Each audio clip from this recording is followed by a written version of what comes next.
Hello, I'm Sally Bliumis-Dunn, and this is Poetry Break. I teach modern poetry at Manhattanville College in SUNY Purchase, and when GCTV approached me with the idea of a poetry show, I was very enthusiastic, even more enthusiastic when I was able to have as our first guest Eamon Grennan.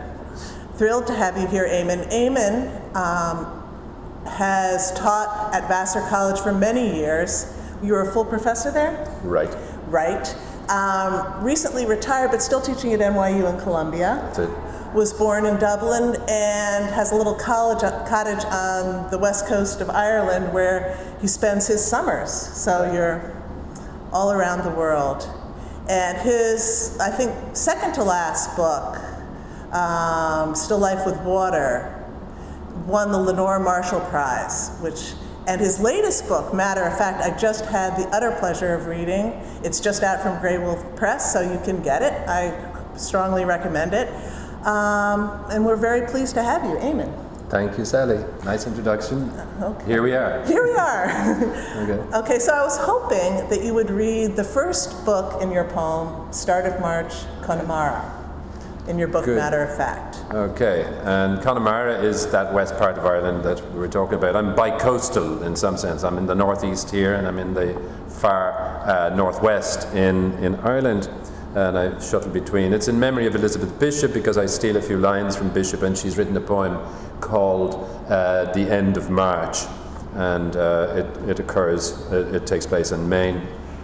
Start of March, Connemara, in memory of Elizabeth Bishop. The wind colder even than March in Maine, though the same sea is your greens of mutton fat jade and bleached artichoke. The water thumbed, wind scumbled, its heroic white manes blown to bits at the shoreline. Two white gulls, wing tilted, are surfing the sou'wester. How do they do it? Finding the right angle in the gale and angels of the shiver blast, adapting to it, letting it take them the way they're going. A lone cormorant blackly flashes, heading west like a messenger.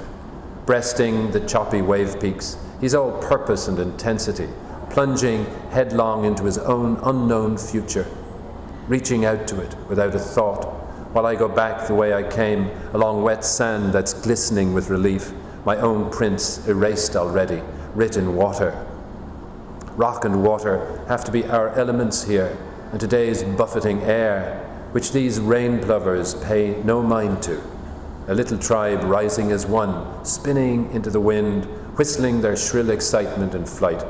Glitter wings, making their mark against green gapewater, then gone. I love that poem, both for its subject matter and its sound. And I love the way you seem to make up your own compound words. Mm-hmm. Shiver blast, glitter wing, and just the sounds in the poem, water thumbed, wind scumbled, I just love. And your poems offer so much pleasure to the ear. Mm-hmm. And I guess I wanted you to speak a little bit about that, about where and when you started writing poetry, when you think that ear kind of fell in love with language the way it seems to have in some way. I think that's a good phrase. I mean, you do fall in love with language, and what you fall in love with is the physical of language and its acoustic properties and its sonic possibilities, you know.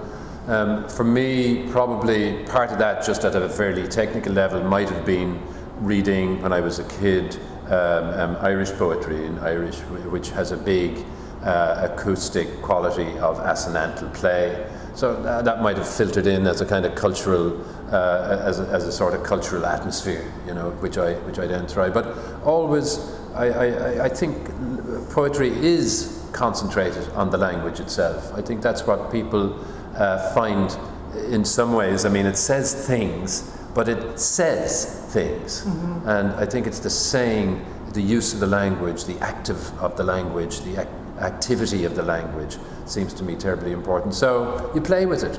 It's a kind of pleasure of play, it's a pleasure of making things up. But all the time you're trying to say, language is our way to make the world realizable. You know, we language the world. And so poetry is the attempt to kind of find equivalence of language for the utterly unsayable, which is the world itself. The world is there, and then language is there, and they exist in this kind of parallel poetry is the attempt to crisscross, to crosshatch the two.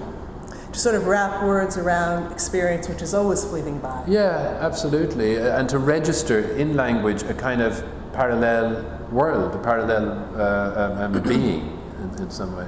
So in a poem like this, does it start, I know it's a call to a bishop poem, but does it start with the sound? Does it start with sound, or does it start with an image for you? Yeah, I think both. You know, I don't think these things are utterly separable. Sure. In the end. I think you live in the midst of fact.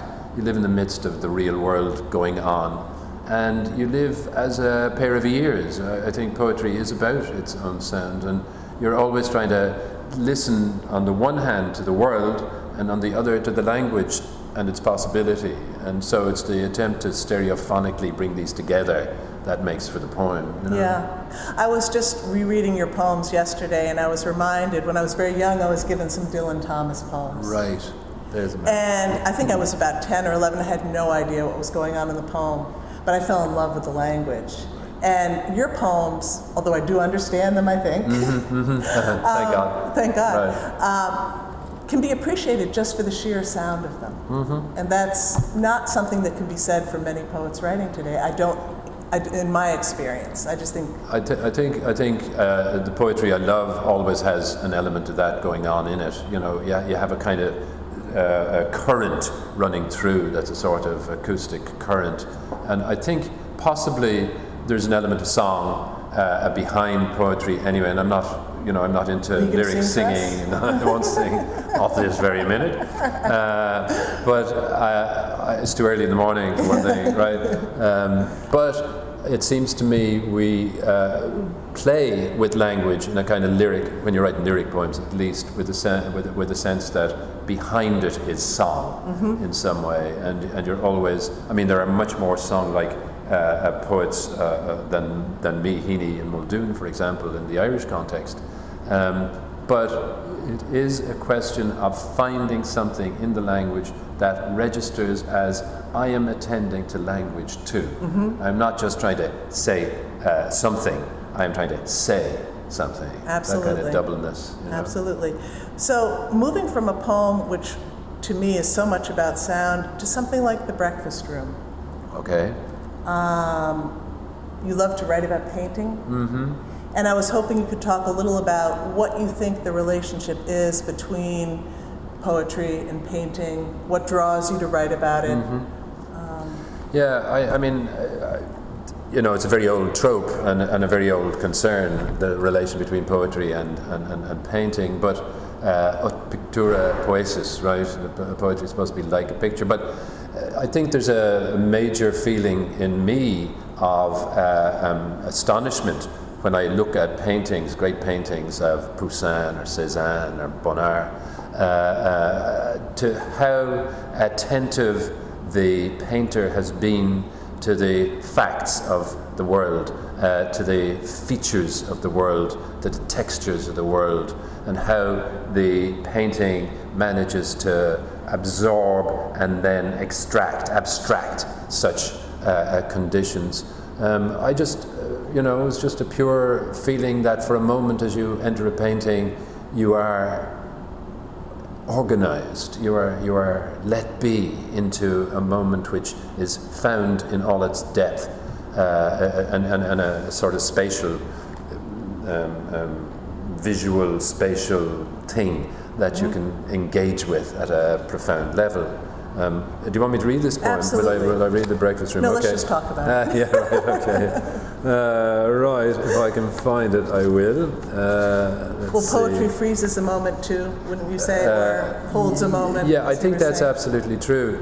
I think there's a nice sense in which there's feeling in the poem of organization, which is is absolutely a given in great representational painting, at least. Okay, I've got it here.